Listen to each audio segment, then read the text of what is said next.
E vocês, eleitores, povo, têm a noção de que estão entendidos? Quem olha para o apresentador nessa hora se ferra, Marcos, você é o primeiro. Bom, eu ouvi muito nos últimos dias certas avaliações das revoltas de junho como sendo alguma coisa como uma festa, alguma coisa que não foi tão importante. E eu acho que a gente tem que dar perspectiva para isso que aconteceu. E eu acho que a gente tem que fazer uma reflexão a meio de caminho, porque os protestos continuam. E essa reflexão ao meio de caminho, essa tentativa de sistematizar a experiência, é de fato dizer: esse momento é histórico, o que aconteceu não é trivial, o que aconteceu é extraordinário, porque o que aconteceu foi que o povo retomou o poder, para tomar o tema, retomou para si o poder, que lhe tinha sido usurpado por um sistema político que, ao longo de 20 anos, se blindou contra o poder das ruas.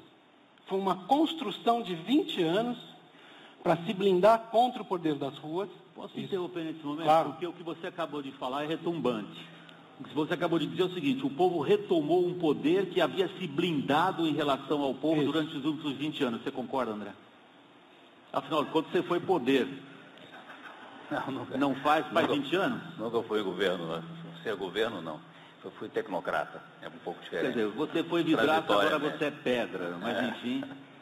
Mas deixa eu voltar ao início da pergunta. Eu acho que as movimentações dessas últimas semanas, não tem dúvida nenhuma, concordo com o Marcos, é um fenômeno novo e muito importante. Agora, o que é que está por trás dessas manifestações?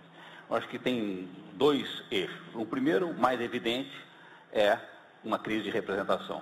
Várias pessoas falaram isso, aparece em todo lugar. Quer dizer, o povo não reconhece nos poderes constituídos, em todas as suas esferas, o executivo, o legislativo e até mesmo o judiciário, o seu representante legítimo. Esse fenômeno não é exclusivamente um fenômeno brasileiro. Há, sem dúvida nenhuma, uma certa sensação de que a democracia representativa, formulada para sociedades menores e mais homogêneas, e especialmente quando não tinha o advento da internet, agora há uma sensação de que ela está em crise e precisa pelo menos ser revista, ou repensada e readaptada. Portanto, essa é uma primeira dimensão que para mim aparece claramente. Eu não sei se eu concordo que o povo já retomou o poder. O povo demonstrou sua insatisfação com a representação. Se eu puder me alongar só um pouquinho, eu digo assim: qual é o eixo seguinte disso? Por que essa crise de representação? Evidentemente, todo mundo, quando pensa sobre as manifestações no Brasil hoje, vem imediatamente a associação com os movimentos similares que houve na Europa, nos Estados Unidos e na Primavera Árabe. Na Europa e nos Estados Unidos, esses movimentos estão claramente associados a questões de dificuldades econômicas, problema de desemprego muito grave, ajustes pós-crise, etc. Não é o caso do Brasil. A situação econômica no Brasil, embora esteja se deteriorando, houve muito erro de política macroeconômica nos últimos anos, vamos fazer sentir mais daqui para frente, mas não é o caso. Especialmente nem a inflação, apesar de pouco alta e subindo, ainda está sob controle, e o desemprego está no seu nível histórico mais baixo. Então, primeira coisa. Só por razões didáticas, interromper vocês nesse momento, porque você está colocando dois eixos na conversa. O primeiro eixo é a pergunta direta em relação ao que o Marcos disse, com o que você não concorda. O segundo, você está querendo caracterizar quais são as causas. Nós vamos voltar a elas. O que me parece essencial nesse momento é vocês decidirem entre si se o povo retomou ou não o poder, Marcos. Olha, para mim... A gente volta às causas que você está levantando já. Para mim, as revoltas de junho têm semelhanças muito grandes em relação tanto ao período da Constituinte, 1987, 1988, quanto em relação ao movimento de impeachment do Collor, o Fora Collor, né? E esse processo, quando eu digo de retomar o poder, é simplesmente não Eu acho que a gente não tem discordância sobre isso. Evidentemente não foi tomado o Palácio do Alvorada, nem o Palácio do Planalto, não é disso que se trata. O Itamaraty quase. O Itamaraty quase. Mas se trata de mostrar que, de fato, existe uma Constituição no Brasil que não é cumprida. Trata-se de mostrar que existe um sistema político que não consegue mais representar a sociedade. E isso acho que ficou claríssimo nesses protestos. Então, essa perspectiva histórica, vamos dizer, quando a gente não consegue ver muito bem o caráter extraordinário de uma coisa, tem várias maneiras da gente tentar alargar o horizonte. Uma delas é parar e olhar para o que está na sua frente, que muitas vezes você não está conseguindo ver. Outras vezes é comparar com outros países, como disse o André. A outra é fazer uma perspectiva histórica. Dizer, bom, o que isso é semelhante e no que isso é diferente com o movimento das diretas já, com a Constituinte e com o Collor. Né? Eu acho que essa diferença entre esses três momentos e o atual, ou seja, nós temos 1984, 1987, 88, 1992 e depois 20 anos até que surjam revoltas daquele porte que nós vimos na década de 80. Então, isso para mim significa que o sistema político, diante do impeachment do Collor, entrou em pânico, simplesmente. Entrou em pânico porque se as pessoas nas ruas poderiam retomar o mandato de um presidente, imagine de um deputado, de um senador, de um prefeito, etc. E a partir desse momento se criou no Brasil um mito, que é o mito das supermaiorias, de que não basta a um presidente ter uma maioria, de que ele precisa de uma supermaioria, senão ele cai. E esse mito, ele foi vendido para a sociedade como sendo algo necessário, e ele permitiu que um sistema político que saiu da ditadura estruturalmente não representativo, uma passagem da ditadura para a democracia liderada por um presidente que tinha apoiado a ditadura, que foi José Sarney. Depois, quando você tem o primeiro presidente eleito, a sensação é de que esse presidente usurpou esse poder, então é preciso retomá-lo nas ruas, e a partir desse momento o sistema político vende essa ideia das supermaiorias. E as supermaiorias não é mais nada do que tornar o sistema partidário brasileiro, os partidos brasileiros, uma pasta uniforme, uma geleia geral na qual você não consegue mais distinguir o que importa, e nesse momento se perde a polarização do sistema político, progressivamente. Né? Então, o governo Fernando Henrique significou que essa geleia geral, na avaliação do governo na época, não podia ser afastada, então que era necessário dirigir essa geleia geral, que esse sistema não é possível de ser reformado.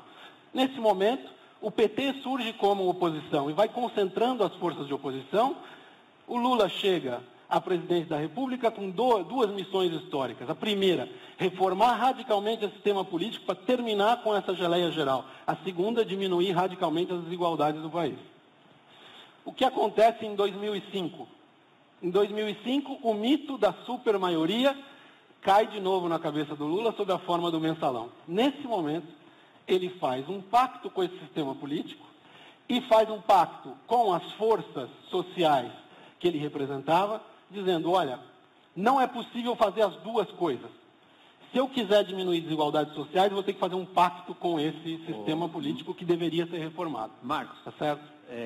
Vocês dois já caracterizaram a crise de representatividade como um dos elementos centrais. Nós vamos voltar mais tarde agora às outras causas que você já estava elaborando na sua primeira resposta. André, inclua no seu raciocínio agora a primeira pergunta que me chega aqui do Gustavo Tuna. Quer dizer que isso que vocês estão dizendo é o sentimento que a zona cinzenta da política no Brasil deve ser esfacelada? Podia repetir? Esfacelada. O que é? O que deve ser esfacelado? A zona cinzenta da política praticada em todas as esferas do governo do país, municipal, estadual e federal, escreve aqui o Gustavo Tuna. A referência é... Deve ser esfacelada. Deixa eu primeiro fazer um comentário. Acho que eu tenho menos discordância do que parece com o Marcos. A discordância sobre o que eu chamo que esse fenômeno é novo, é que todos os outros fenômenos de manifestação nas ruas foram fenômenos com reivindicações específicas, quer dizer, tinha uma causa específica. Esse não tem. Esse tem, tanto as causas como as reivindicações são difusas. é um fenômeno que não tem nem causas, nem demandas claras. Tem muitas demandas e as causas, mais evidente é essa, um estranhamento em relação ao Estado, em relação à representação democrática. Portanto, eu tenho menos discordância com você do que parece, porque eu acho que nós estamos com muita concordância sobre a ideia da representação democrática. Eu apenas, concordo, vou em seguinte, o que eu acho que eu estava terminando o meu raciocínio.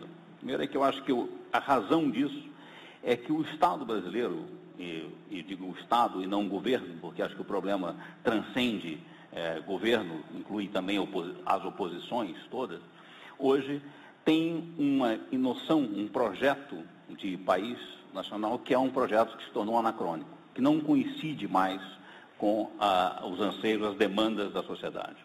Esse projeto é um projeto antigo, um projeto que foi formulado na segunda metade, essencialmente na segunda metade do século XX, né, na década de 50, e que é um projeto que é essencialmente do nacional desenvolvimentismo. A ideia de que o país deveria, não havia hipótese de ter um país desenvolvido que tivesse uma economia primária exportadora, precisaria desenvolver aceleradamente a indústria através da ação direta do Estado, tanto como planejador como empresário direto. E, combinado com isso, as raízes intelectuais disso são bem latino-americanas, dos anos 50, com algo que já estava sendo montado, começou com o governo com Getúlio, que era a ideia de uma rede social, a ideia de que as economias capitalistas modernas precisavam da ação do Estado, tanto para estabilizar crises cíclicas, como para criar uma rede de proteção social que o capitalismo não fazia. Algo que a Europa começou a ser feito na Europa no período entre guerras e foi acentuado, acelerado nos anos 30. Esse projeto é um projeto que, volto a isso depois, me parece que é um projeto anacrônico, que não coincide mais com o que se deseja na sociedade hoje. Eu acho que nós temos uma discordância aí. Acho que tem uma discordância aí, André, pelo seguinte. As revoltas de junho, elas não se dirigem contra um governo em específico, né? Elas abrangem todos os governos, todos os partidos, né? Então, não é especificamente um partido, não é especificamente um governo, eu acho que é uma maneira de funcionar do sistema político. Marcos, exatamente nesse ponto o Vinícius pergunta, como entender a defesa do apartidarismo nas manifestações? Isso não é perigoso para a democracia?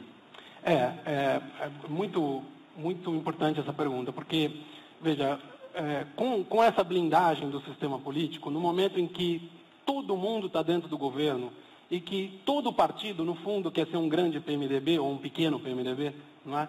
Isso que eu chamo de PMDBismo. Quando isso aconteceu, nesse momento em que você não tem mais oposição,